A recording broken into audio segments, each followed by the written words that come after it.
Hi friends, mountain സ്റ്റോറിയുടെ മറ്റൊരു വീഡിയോയിലേക്ക് ഏവർക്ക് ഹാർദവമായി സ്വാഗതം. ഇപ്പോൾ നമ്മൾ ഔഷധ സസ്യങ്ങളെ പരിചയപ്പെടുത്തുന്ന വീഡിയോയാണ് തുടർച്ചയായിട്ട് ചെയ്തുകൊണ്ടിരിക്കുന്നത്. ഇത് 7ാം ഭാഗമാണ്. കുറച്ച് ഔഷധ സസ്യങ്ങളെ ഞാൻ പരിചയപ്പെടുത്തി തരാം. ബാക്കി 5-6 ഭാഗങ്ങളിലും ഞാൻ കുറച്ച് നല്ല നല്ല ഔഷധങ്ങളെയാണ് പരിചയപ്പെടുത്തിയത്. അപ്പോൾ ആ വീഡിയോ കണ്ടിട്ടില്ലാത്തവരാണെങ്കിൽ അത് കണ്ടിട്ട് ഈ വീഡിയോ കാണണം. ഹായ് ഫ്രണ്ട്സ്, മൗണ്ടൻ സ്റ്റോറിയുടെ മറ്റൊരു വീഡിയോയിലേക്ക് അവർക്ക് ഹാർദവമായി സ്വാഗതം. അപ്പോൾ കഴിഞ്ഞ എപ്പിസോഡ് പോലെ തന്നെ നമ്മൾ ഔഷധ സസ്യങ്ങളുടെ പരിചയപ്പെടുത്തലാണ് ഈ വീഡിയോയിലും ആവർത്തിക്കുന്നത്. ഇത് 7ാം ഭാഗമാണ്. അപ്പോൾ നമുക്ക് ഓരോ ഔഷധ ചെടികളായിട്ട് പരിചയപ്പെടാം. ഈ കാണുന്ന ഔഷധ സസ്യമാണ് തുമ്പ. ദശപുഷ്പങ്ങളിൽ ഒന്നായ തുമ്പ ചെടിയാണിത്. കണ്ടില്ലേ, നല്ല വെളുത്ത പൂവൊക്കെ ആയിട്ട്. ഈ തുമ്പയുടെ ഔഷധ ഗുണങ്ങൾ എന്ന് പറയുമ്പോൾ നമ്മുടെ ശരീരത്തുണ്ടാകുന്ന വ്രണങ്ങൾ ഉണങ്ങാനായിട്ട് എന്ന് വെച്ചാൽ നമുക്ക് മണ്ണിൽ കുട്ടികളെല്ലാം മണ്ണിലൊക്കെ പോയി കളിക്കുമ്പോൾ അവരുടെ ശരീരത്ത് വിരയൊക്കെ കുത്തിയിട്ട് അലർജി പ്രശ്നങ്ങളൊക്കെ ഉണ്ടാകും. അതിന് ഏറ്റവും ഉത്തമ ഔഷധമാണ് ഈ തുമ്പ. അതുപോലെ തന്നെ നമുക്ക് മഞ്ഞ നോവ് അല്ലെങ്കിൽ മഞ്ഞപ്പിത്തത്തിന് വരികയാണെന്നുണ്ടെങ്കിൽ, മഞ്ഞപ്പിത്തം പല വിഭാഗമുണ്ട്, എല്ലാ വിഭാഗവും മാറൂല.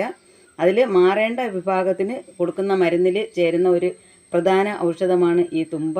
അതുപോലെ തന്നെ നമ്മുടെ മുടി പൊഴിച്ചിൽ കൂടുതലായിട്ടുണ്ട് എന്നുണ്ടെങ്കിൽ നമുക്കത് മാറ്റാനായിട്ട് ഈ തുമ്പ ഉപയോഗിക്കാം. കണ്ടില്ലേ, ഇതാണ് തുമ്പച്ചെടി. ഇതിൻ്റെ ഇലയെല്ലാം ഇത് ഇങ്ങനെ ഇരിക്കും. അപ്പോൾ ഇനി ഇത് ഞാൻ വിശദമായിട്ട് കാണിക്കുന്നത് നിങ്ങളുടെ പുതിയ തലമുറയ്ക്ക് ഇത് മനസ്സിലാക്കാൻ വേണ്ടിയിട്ടാണ്. കണ്ടില്ലേ, ഇതിൻ്റെ ഗുണങ്ങൾ പറഞ്ഞാൽ തീരില്ല. ഒരുപാട് ഔഷധ ഗുണങ്ങൾ നിറഞ്ഞതാണ് ഈ തുമ്പ. അപ്പോൾ ഇത് ഓരോ ചെടികളായിട്ട് ഞാൻ അടുത്ത് ഒരു വീഡിയോയിൽ അങ്ങനെ ഓരോ ചെടിയെ പരിചയപ്പെടുത്താം. അപ്പോൾ കുറച്ച് ചെടികളായിട്ട് കാണിച്ചു പോകുന്നത് കൊണ്ടാണ് ഇങ്ങനെ. ഓക്കെ, അപ്പോഴടുത്ത് നമുക്ക് ഉഴിഞ്ഞയെ പരിചയപ്പെടാം. വള്ളി ഉഴിഞ്ഞ എന്നൊക്കെ പറഞ്ഞിട്ടുള്ള ചെടി എന്ന് പറഞ്ഞാൽ ഇതാണ്. ഇത് വള്ളിയായിട്ട് ഇങ്ങനെ പടർന്നു പോകും. കണ്ടില്ലേ, ഇതിലിങ്ങനെ പൂവുണ്ടാവും. പിന്നെ ഈ പൂവിൽ തന്നെ കായ് വരും. ഈ വള്ളി ഉഴിഞ്ഞ ഏറ്റവും നല്ലത്. നമുക്ക് മുട്ടുവേദന, കാലുവേദന, നടുവേദനയൊക്കെ വന്നു കഴിഞ്ഞാൽ ഇത് വെറുതെ ഒന്ന് ഇതിൻ്റെ ഇല പറിച്ചിട്ടൊന്ന് ഉഴിഞ്ഞാൽ മതി, വേദന മാറും എന്നാണ് പറയുന്നതല്ല, അതാണ് ശരി. ഇതിൻ്റെ ചാറെടുത്തിട്ട് നമുക്ക് എണ്ണ കാച്ചി നമ്മുടെ ശരീരത്തിടാം, നമ്മുടെ തലയിൽ തേക്കാം. ഉഴിഞ്ഞ എണ്ണയെന്ന് പറയുമ്പോൾ മുടി വളർച്ചയ്ക്കൊക്കെ ഏറ്റവും നല്ലതാണ്. ഞാൻ നേരത്തെ കാണിച്ചിരുന്ന തുമ്പച്ചെടി, അതിൻ്റെ ചാറ്, ഈ ഉഴിഞ്ഞ ഇലയുടെ ചാറ്, നമ്മുടെ കൈതോന്നി ഇല, അതെല്ലാം ഞാൻ കാണിച്ചു തരാം. ഇതെല്ലാം കൂടെ ചേർത്ത് കാച്ചുന്ന എണ്ണയ്ക്ക് മുടി വളർച്ചയെ ത്വരിതപ്പെടുത്താനുള്ള ഒരു കഴിവുണ്ട്. ഇപ്പോൾ ഇതാണ് വള്ളി ഉഴിഞ്ഞ. കണ്ടില്ലേ, കാട്ടുചെടിയും ഉണ്ട് ഇതേപോലെയുള്ളത്. ഇതാണ് ഉഴിഞ്ഞ ചെടി. ഇതാണ് നമ്മുടെ കല്ലുരുക്കി. കണ്ടില്ലേ, ഇതാണ് ഒറിജിനൽ കല്ലുരുക്കി. ഈ ചെടിയുടെ പേരിൽ വേറെ പലവിധ ചെടികളെയും പിടിച്ച് ആളുകൾ യൂട്യൂബിൽ കല്ലുരുക്കി എന്നും പറഞ്ഞുകൊണ്ട് കാണിക്കുന്നുണ്ട്. കണ്ടില്ലേ, ഇതാണ് ഒറിജിനൽ കല്ലുരുക്കി ചെടി. ഇത് നമ്മുടെ കിഡ്നി സ്റ്റോൺ അല്ലെങ്കിൽ മൂത്രക്കല്ലുണ്ടെന്നുണ്ടെങ്കിൽ അതിന് നമ്മൾ രാവിലെയും വൈകുന്നേരവും ഇതിൻ്റെ ഇലയും ഇതെല്ലാം സമൂലം എടുത്തിട്ട് അരച്ച് നല്ല ഇതായിട്ട് എടുത്ത് പിഴിഞ്ഞ് അത് തേങ്ങാപ്പാലിൽ ചേർത്ത് കഴിക്കുകയാണെന്നുണ്ടെങ്കിൽ ഒരു 21 ദിവസം കഴിക്കുകയാണെന്നുണ്ടെങ്കിൽ മൂത്രക്കല്ലെല്ലാം മാറും. മൂത്രത്തിന് എന്തെങ്കിലും ഒരു തടസ്സം ഉണ്ടെങ്കിൽ അതെല്ലാം മാറിക്കിട്ടും. അതാണ് ഇത് കല്ലുരുക്കി എന്ന് പറയണത്. കണ്ടില്ലേ, ഇപ്പോൾ ഈ ചെടിയെ കണ്ടാൽ നിങ്ങൾ തിരിച്ചറിയണം.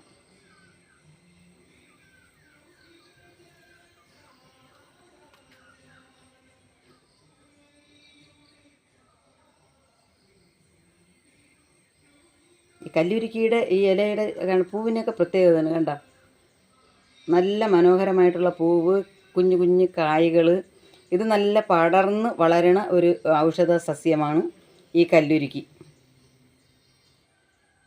ഇതിലൊന്നും സൈഡ് എഫക്റ്റ് ഒന്നുമില്ല. ഒരിക്കലും ആയുർവേദ മരുന്നുകൾ അല്ലെങ്കിൽ പച്ചിലകൾക്ക് സൈഡ് എഫക്റ്റ് ഇല്ല. അതാണ് നമ്മൾ ആദ്യമേ മനസ്സിലാക്കാനുള്ളത്. ഇത് നമ്മൾ പറയുന്ന കരിങ്കച്ചോലത്തിൻ്റെ ഒരു തൈയാണ് ഞാൻ നിങ്ങൾക്ക് കാണിക്കാൻ എടുത്തത്. അതിൻ്റെ കിഴങ്ങെടുക്കാൻ പറ്റിയിട്ടില്ല.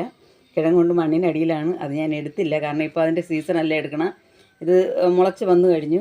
ഇപ്പോൾ എടുത്താലും അത് പാഴിപ്പോകും, അതുകൊണ്ടാണ് ഞാൻ എടുക്കാത്തത്. കച്ചോലം 2-3 ഐറ്റം ഉണ്ട്. അതിലുള്ള കരിങ്കച്ചോലം എന്ന് പറയുന്ന ഔഷധമാണിത്. ഇത് റെയറാണ്. ഇത് നമുക്ക് ഏറ്റവും കൂടുതൽ നമ്മുടെ ശരീരത്തുണ്ടാകുന്ന സ്കിൻ പ്രശ്നങ്ങൾക്കും നമ്മുടെ ദഹന സംബന്ധമായ പ്രശ്നങ്ങൾക്കുമാണ് ഇതിൻ്റെ ഈ കിഴങ്ങ് ഉപയോഗിക്കുന്നത്. ഈ കച്ചോലത്തിൻ്റെ കിഴങ്ങ് ഉപയോഗിക്കുന്നത് നമ്മുടെ കുഞ്ഞുങ്ങൾക്കായിരുന്നാലും നമുക്കായിരുന്നാലും ഒരു ശരീരത്ത് ചില ചുണങ്ങുകൾ, ചൊറിയൊക്കെ വന്നിട്ട് അതിൻ്റെ പാട് കറുത്ത കളറിൽ ഇരിക്കുകയാണെങ്കിൽ അതിനെ കരിഞ്ചൊറിയെന്ന് പറയും. അപ്പോൾ ആ കരിങ്കൊച്ചൊറി മാറിപ്പോകാനായിട്ട് ഏറ്റവും ഉത്തമമായിട്ടുള്ള ഒരു ഔഷധമാണ് ഈ കരിങ്കച്ചോല. കണ്ടില്ലേ? ഇതിൻ്റെ ഈ തണ്ടിനെല്ലാം പ്രത്യേകതയുണ്ട്. മറ്റേ സാധാ കച്ചോലത്തിന് ഇത്ര വലിയ ഇലയൊന്നും ഉണ്ടാവില്ല. അത് തറയിൽ ഇങ്ങനെ പറ്റി ചേർന്നാണ് ഇരിക്കുന്നത്. ഇതെല്ലാം ഞാൻ വേറെ വേറെ വീഡിയോകൾ നിങ്ങൾക്ക് ചെയ്ത് കാണിച്ചു തരാം. പോയിട്ട് ഇനി അടുത്ത് കാണിക്കുന്നതാണ് നമ്മുടെ ഊളൻ താമര, അല്ലെങ്കിൽ തകര എന്നൊക്കെ പറയുന്ന ചെടിയാണ്. കണ്ടില്ലേ? ഇത് ഞാൻ പുഴുത് കുറച്ച് നേരമായി, ഇലയൊക്കെ വാടി തുടങ്ങി, പാവം. കണ്ടോ? ഇത് നമുക്ക് തോരനായിട്ടൊക്കെ വെച്ച് കഴിക്കാൻ പറ്റും. നമുക്ക് കറി വെച്ച് കഴിക്കാൻ പറ്റുന്ന ഒരു ഇലച്ചെടിയാണ് ഈ തകര. ഇതിൻ്റെ പ്രധാന ഔഷധ ഗുണമെന്ന് പറയുമ്പോൾ നമ്മുടെ ശരീരത്തുണ്ടാകുന്ന പൊന്നികൾ, ശരീരത്ത് കുരുക്കളുണ്ടാവില്ലേ, അതിന് ഏറ്റവും നല്ല ഔഷധമാണ് ഇതിൻ്റെ ഇല. ഈ ഇല നമ്മൾ ഊരിയെടുത്തിട്ട് തോരനാക്കി വെച്ച് നമുക്ക് കഴിച്ചു കഴിഞ്ഞാൽ ഈ പൊന്നിയുടെ പ്രശ്നങ്ങളെല്ലാം മാറിപ്പോകും. അതുപോയിട്ട് നമ്മുടെ ശരീരത്ത് വേറെ അനാവശ്യമായിട്ട് വരുന്ന കുരുക്കളെല്ലാം മാറി നമ്മുടെ ബ്ലഡിൽ ഉള്ള അണുക്കളെ നശിപ്പിക്കാനുള്ള കഴിവ് ഈ തകരയ്ക്കുണ്ട്. ഇത് വലിയ കുറച്ച് ഇത്ര പൊക്കത്തിലേക്ക് വരുന്ന മരമാണ്. കണ്ടില്ലേ?